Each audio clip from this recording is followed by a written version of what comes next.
Hello दोस्तों, क्या हालचाल। मैं आपसे एक ही बात कहना चाहूंगा कि इस वीडियो को लास्ट तक देखें, तभी आपको ये वीडियो समझ में आएगी। आज हम बात करने वाले हैं अरविंद अरोड़ा सर की, जो कि यूट्यूब में A2 मोटिवेशनल नाम का स्कूल चलाते हैं। इनके स्कूल में पढ़ने के लिए लॉजिक को घर में छोड़कर आना पड़ेगा, क्योंकि लॉजिक का कोई काम नहीं है, केवल नाक कान मुंह तीन चीजों का काम है। इंटरकोर्स के टाइम सिर्फ एक सांस का आकलन करके आप ये पता लगा सकते हो कि अभी इंटरकोर्स से आपको बच्चा पैदा होगा या नहीं, स्पेशली लड़का होगा या नहीं। देखो, स्त्री के टाइम आने के 5वें दिन यदि आप इंटरकोर्स करते हैं और उस समय स्त्री की ईड़ा नाड़ी यानी कि चंद्र नाड़ी अगर चल रही हो, यानी कि लड़की बाएं नाक से अगर सांस ले रही हो और पुरुष दाएं नाक से सांस ले रहा हो, यानी कि पुरुष की सूर्य नाड़ी अगर चल रही हो, तो उस समय समागम करने से पुत्र पैदा होता है।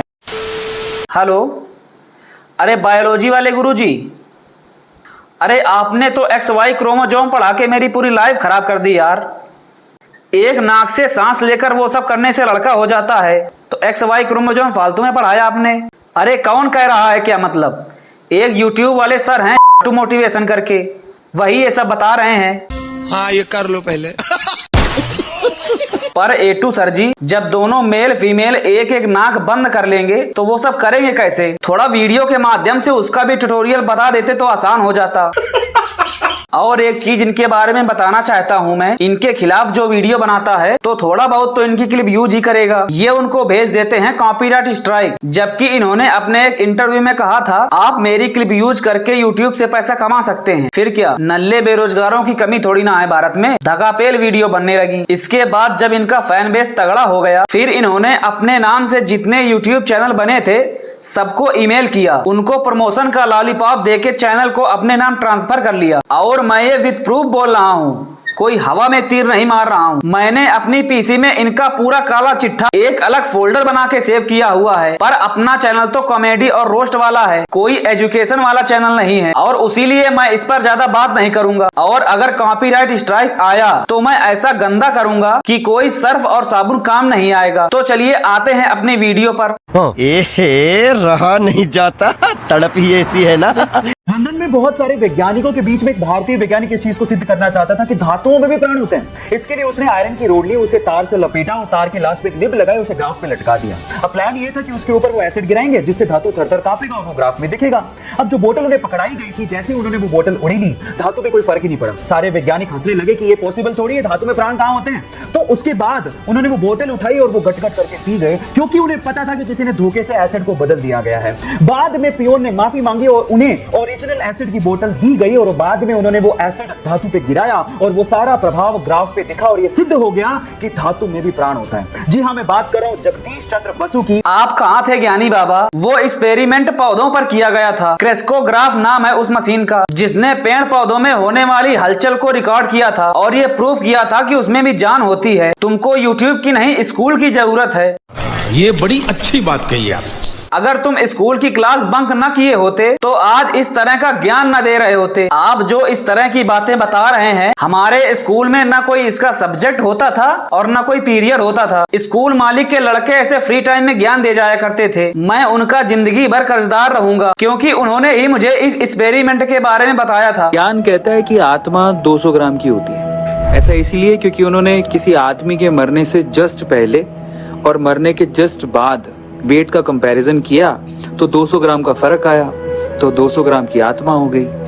लेकिन यहाँ पे ना कंपैरिजन बॉडी का ही हो रहा है, मरने से जस्ट पहले और मरने के जस्ट बाद। एक सरफिरे डॉक्टर थे डंकल मैकडोनल्ड, उन्होंने 6 मरीजों को जो कि चल बसने वाले थे और 15 कुत्तों को वेट मशीन में लिटा दिया। कुत्तों के मरने के बाद वजन में कोई अंतर नहीं आया, पर 6 मरीजों में किसी एक मरीज के वजन में 21 ग्राम का अंतर आया। पर ये आदमी 200 ग्राम बता रहा है। जनता को आप मूर्ख समझना बंद कर दीजिए। इस प्रकार की बचकाना बातें किसी के गले नहीं उतरती, लोग मजाक उड़ाते हैं।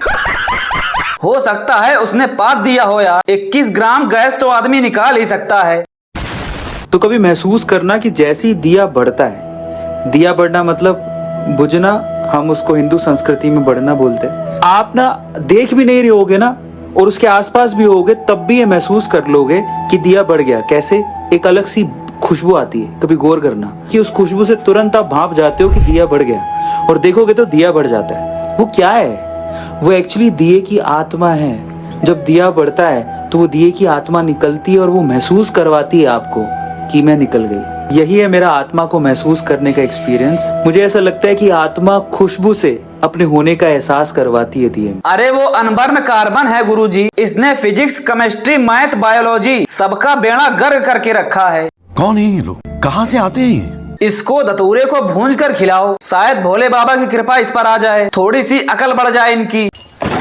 हर चीज में आत्मा घुसेड़ दी इसने। इस पेन में आत्मा है, इस माइक में आत्मा है, इसके हिसाब से हर चीज में आत्मा है। मैं अभी वीडियो पब्लिश करूंगा, मेरी वीडियो का साइज 400 से 700 MB होता है, पर इसको जब तुम डाउनलोड करोगे तो 70 से 100 MB के बीच में डाउनलोड हो जाएगी। ये जो बीच का गैप है ना, वो है वीडियो की आत्मा, जो कि वीडियो से निकल जाएगी। कोई सेंस है इस बात की? ऐसा कुछ नहीं होता यार। YouTube का एल्गोरिदम वीडियो की साइज को कम करता है, वो भी क्वालिटी को कम से कम डाउन किए, क्योंकि 700 MB की वीडियो अगर तुम 2 बार देख लोगे तो तुम्हारा पूरा डाटा खत्म हो जाएगा और इतनी साइज की वीडियो चलेगी नहीं, केवल बफरिंग ही करेगी। अरे यार, मैं एजुकेशन की कैटेगरी में घुस गया लगता है। तो रहने दो फिर। यही है मेरा आत्मा को महसूस करने का एक्सपीरियंस। अरे तुम अपना एक्सपीरियंस अपने पास रखो यार, मुझे नहीं चाहिए तुम्हारा एक्सपीरियंस। अब मेरे कुछ सवाल जवाब हो जाए महान गुरुजी से। तो गुरुजी, मेरे घर में फालतू के मेहमान आए तो उसे कैसे भगाना है? सर, हमारे घर ऐसे लोग आ जाते हैं जिन्हें हम पसंद नहीं करते, लेकिन मजबूरी हमारी ये होती है कि हम सीधे मुंह कह भी नहीं सकते कि आप यहाँ से चले जाओ। ऐसे लोगों को कैसे भगाएं, उसका आसान तरीका बताया शास्त्रों में। पहले आप अपनी नाक या नाड़ी को चेक करो कि कौन सी चल रही है। अगर बायां चल रहा है तो उस बंदे को दाईं तरफ ले लो, और अगर दायां चल रहा है तो उस बंदे को बाईं तरफ। तो जैसे काम वासना को कम रखना हो तो कोई उपाय बता सकते हैं? काम वासना को कम करने का एक बहुत ही आसान उपाय है। देखिए, जब आप में काम वासना जागे तो तुरंत सांस को बाहर की ओर फेंकें और पेट को एकदम खाली कर दें। और गुरुजी, लंबी उम्र के लिए थोड़ा बता देते। चीन का एक आदमी 165 सालों तक जिया, 165 सालों तक। अब उससे किसी ने सवाल पूछा कि भैया आपकी लंबी उम्र के राज क्या हैं? तो उसने 2 राज बताए। पहला कि वो नाभि तक भर के पूरी तरह से सांस लेता है और फिर पूरी तरह से सांस को छोड़ता है। तो गुरुजी, हम कब तक जिंदा रहेंगे ये बता सकते हैं? नाक के नीचे इस तरह से उंगली रख के आप पता लगा सकते हैं कि आपकी जिंदगी में कितने साल बचे। सबका एक ही सॉल्यूशन है, उंगली को नाक में रखना है। मेरा एक सजेशन रहेगा आपसे, ये अपनी उंगली अपनी डाल लीजिए। कैसी अपमानजनक बातें कर रहा है लड़का, ये अश्लील है ये लोना। और हमको मोटिवेशन नाम का भांग धतूरा तुमसे नहीं चाहिए। वीडियो पसंद आई हो तो चैनल को सब्सक्राइब जरूर करें और लाइक कमेंट करना बिल्कुल ना भूलें, ताकि वीडियो ज्यादा से ज्यादा लोगों के पास पहुंचे।